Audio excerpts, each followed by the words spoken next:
Salut à tous les potes. Donc là, je sors du ciné. On va parler un petit peu de Star Wars 9, l'ascension de Skywalker. Donc au début, je vais... Ah, putain, je vais jouer à la Batman, là, une partie dans l'ombre. Donc au début, je vais essayer de pas faire trop de spoilers. Je vais parler en tant que profane du cinéma, je suis pas un pro. Calmez-vous. Donc la saga est terminée.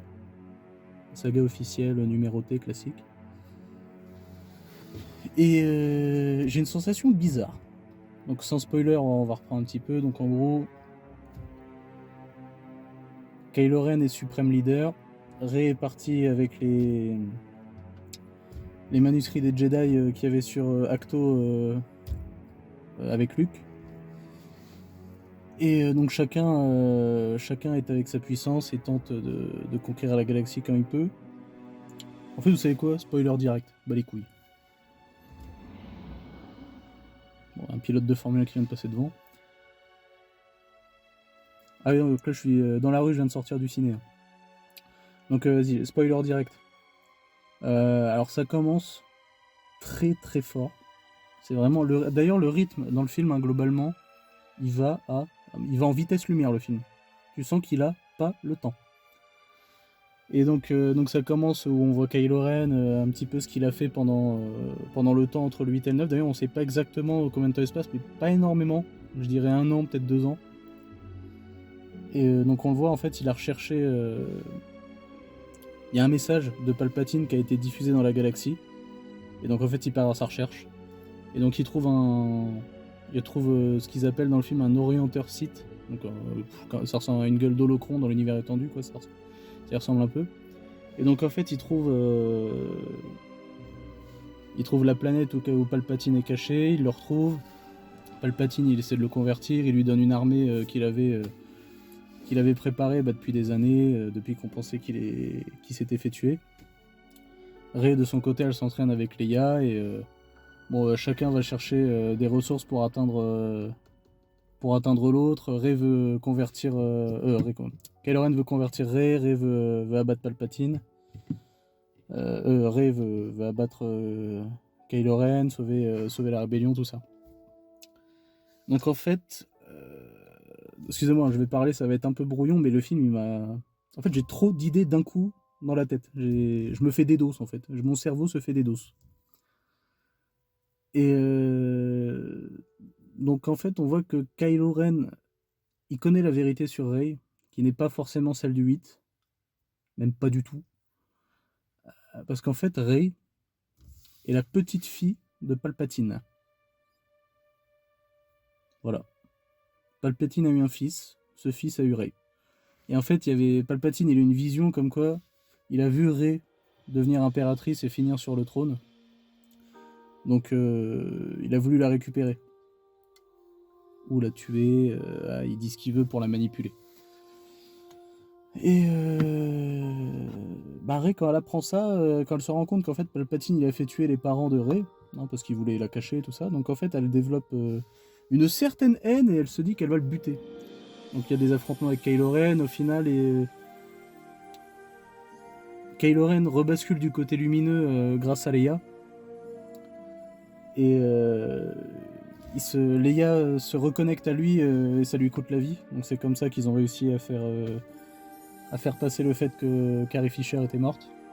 D'ailleurs, elle a des bonnes scènes, c'est assez touchant quand on la voit à chaque fois. C'était assez touchant. Puis donc au final, elle fait rebasculer Ben Solo du côté lumineux. Il y a des nouveaux pouvoirs de la Force.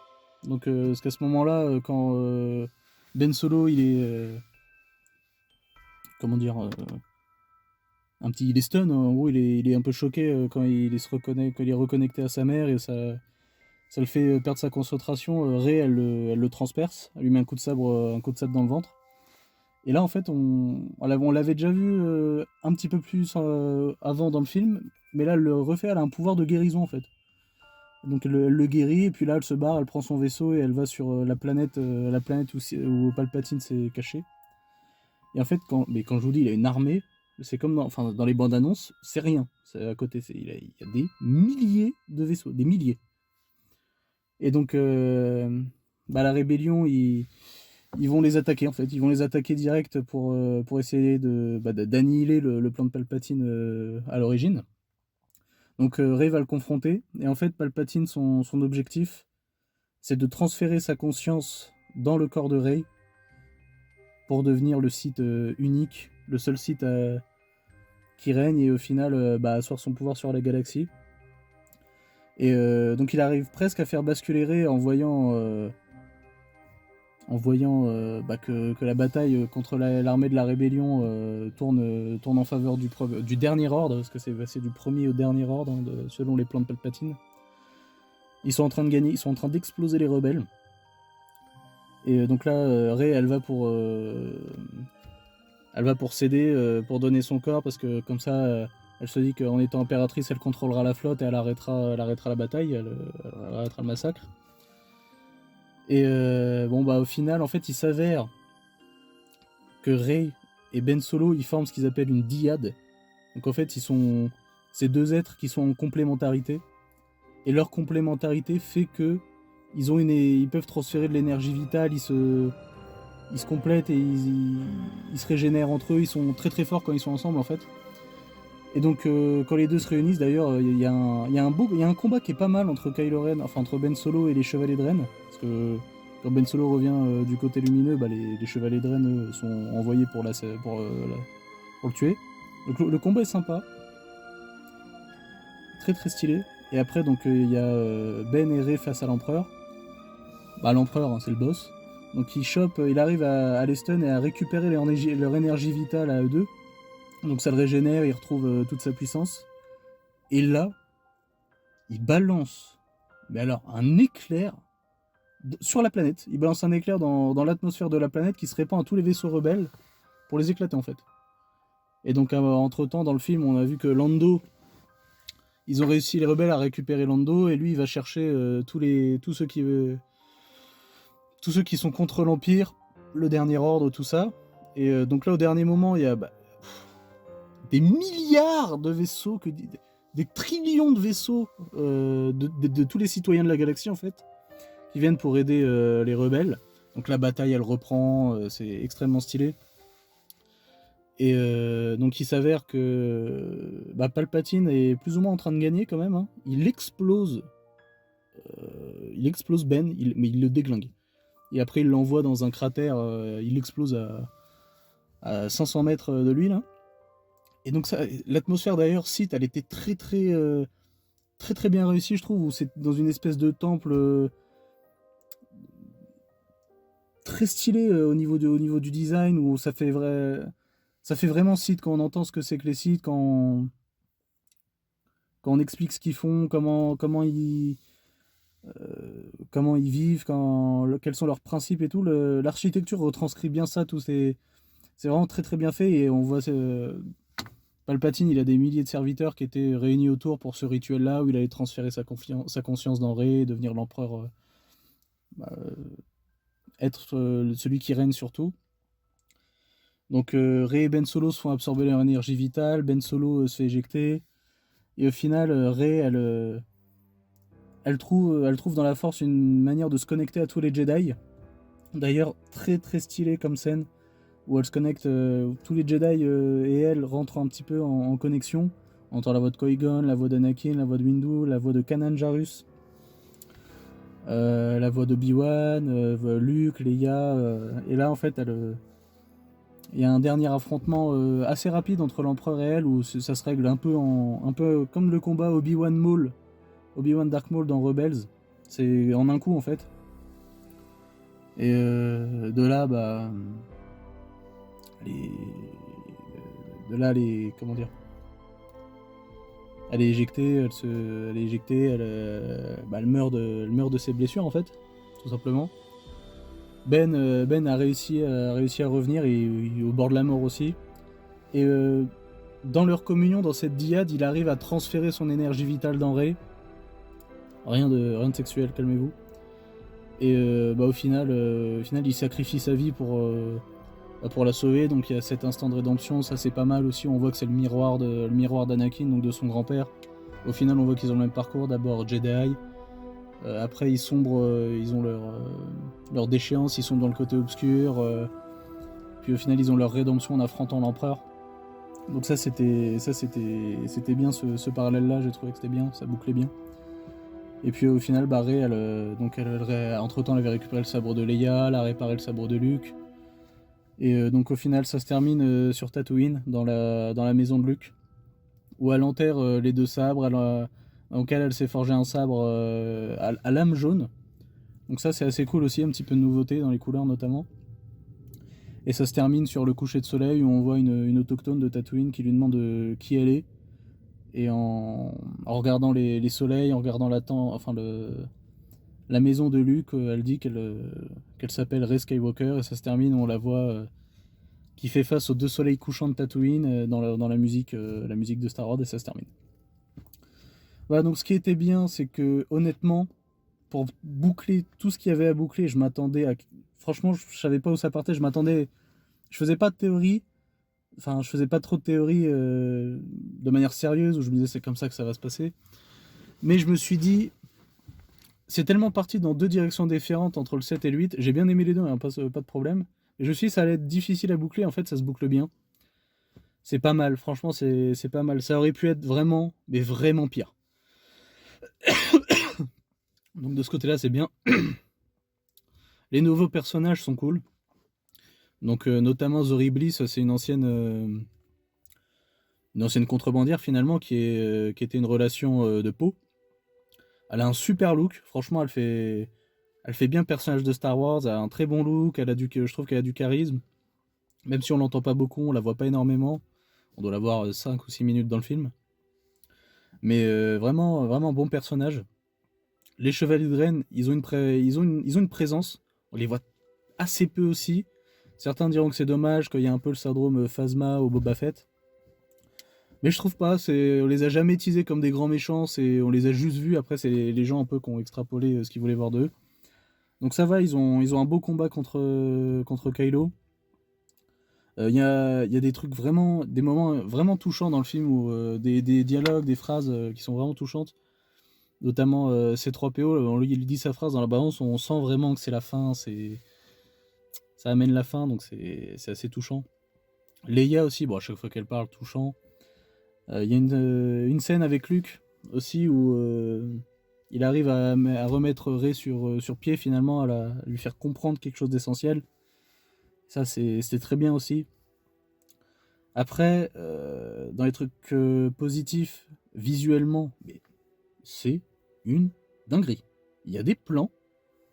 Après, je ne m'y connais pas en cinéma, ça se trouve, techniquement, on s'en bat les couilles. Techniquement, c'est peut-être foireux, on s'en fout, mais juste la sensation que ça donne de tout ce qui est épique, dantesque, c'est assez réussi. Hein. Franchement, on voit vraiment qu'ils sont tout petits par rapport à l'univers Star Wars, les personnages. Au moment, on voit des vaisseaux par rapport à d'autres, il y a des mises à l'échelle, je sais pas comment on dit, vous m'avez compris quoi.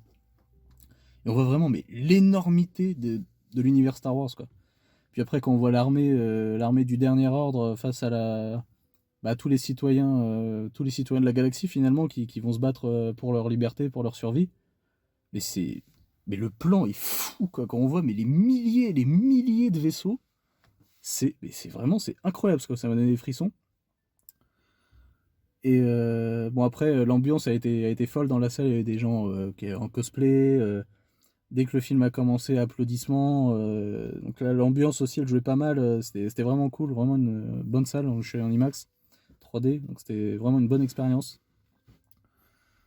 Après, quoi d'autre Après, pour tout ce qui est un petit peu, on va dire, neutre, négatif, mais bon, après, moi, c'est juste un ressenti, c'est un sentiment. Le mien n'est pas celui de tout le monde. Donc après, au niveau des musiques, donc il y a les musiques emblématiques qu'on connaît, hein, la marche impériale, le thème de la force, tout ça. Mais par rapport aux autres épisodes, il n'y a pas de nouveau thème qui m'a marqué dans celui-là. Autant dans le 7, il y avait le thème de Rey, le thème de la résistance, le thème de Kylo Ren, le Jedi Steps à la fin quand elle va sur Ahch-To, qui m'ont vraiment marqué tout de suite. Dans le 8, il y avait la musique The Spark, quand on voit notamment qui est liée au retour de Luke, quand il redonne espoir, quand il va affronter Kylo Ren, où c'est vraiment des musiques, dès la première fois, dès le premier visionnage, elles m'ont marqué.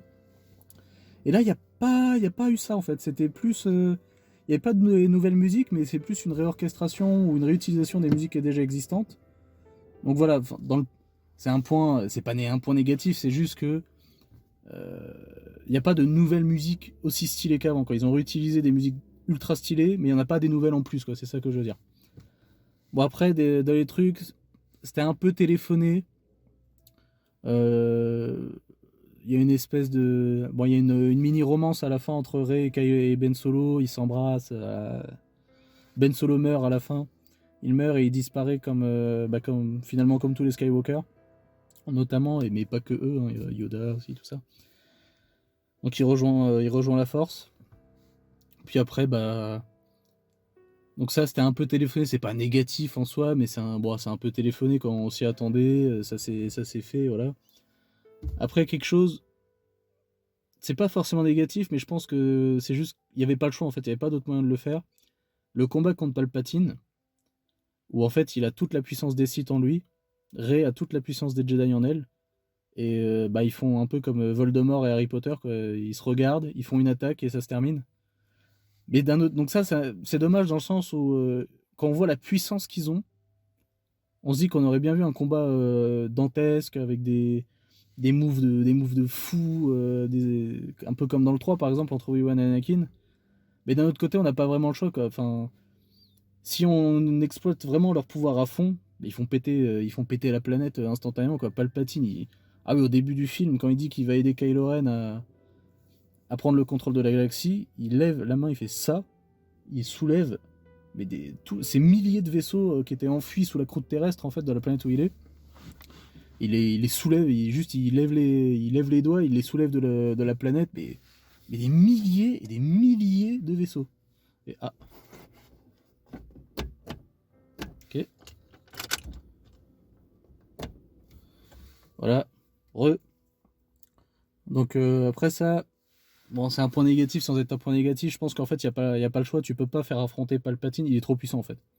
Il peut pas y avoir de combat normal contre lui. Après, j'ai eu un petit sentiment il y en a pas assez. Je sais plus comment on dit l'expression. Dans le sens où on voit le fantôme de Luke, mais on voit Luke, on le voit 2 minutes, à peine. J'aurais bien vu, pour la conclusion de la saga, un petit fantôme de Yoda, le fantôme d'Anakin, le fantôme des Jedi qu'on entend, en fait. Ça aurait été agréable, ça aurait été un beau clin d'œil, parce qu'au-delà de les entendre, de les voir à la fin. Ah oui, à la fin, sur Tatooine, on voit Luke et Leia en fantôme qui regardent Rey. Donc Rey Skywalker qui décide d'accepter son héritage et de perpétuer les valeurs qu'elle a apprises et tout. Donc voilà. Voilà. Donc conclusion, la boucle est bouclée. Ceux qui n'aiment pas la nouvelle trilogie, bon bah ça m'étonnerait qu'ils aiment, mais c'est pas grave, c'est pas grave, après il suffit d'être intelligent, quoi. Si on préfère l'ancien univers étendu, bah c'est celui qu'on considère comme canon. Si on aime bien le nouveau, bah voilà, c'est une bonne trilogie je trouve que ça aurait pu être, franchement, ça aurait pu être pire. Puis de toute façon, tout le monde ne peut pas être satisfait, tout le monde ne peut pas être conquis. Star Wars, il y a des millions et des millions de fans.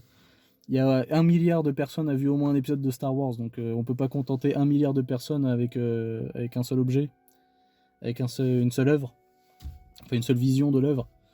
Donc je comprends les gens qui vont pas l'aimer, je comprends les reproches qui vont lui être faits. Mais après, c'est une affaire de goût, c'est comme les designs dans One Piece. Tout le monde n'aime pas. Il y en a qui adorent, il y en a qui détestent. Pourtant, c'est les mêmes dessins. Là, ça va être pareil. Il va cliver encore les gens en disant, avec les nouveaux pouvoirs qu'il y a, un autre nouveau pouvoir. C'est assez bizarre à expliquer. Ils arrivent à téléporter la connexion entre Rey et Kylo qu'ils ont une connexion spéciale qu'on a vu dans le 8. Et en fait, maintenant, ils arrivent à se transmettre physiquement des choses, en fait. Par exemple, il y a un sabre laser que Rey va donner à Kylo Ren via cette connexion-là, alors qu'ils sont à 500 mètres de distance, par exemple. Donc c'est un pouvoir assez particulier. Je doute pas de son existence dans l'univers Star Wars. C'est vraisemblable, Mais c'est particulier quand même. Parce que bon, dans Rebels, on a vu qu'il y avait des strates où ils pouvaient voyager à travers l'espace et le temps, revenir dans le passé, influer directement sur certains événements déjà vécus. Donc c'est vraisemblable, ça me dérange pas. Le concept, il me dérange pas en soi, c'est juste que ça arrive de manière brute, quoi. C'est bam, le pouvoir, il est là, ils le font direct, quoi. On s'y attend pas.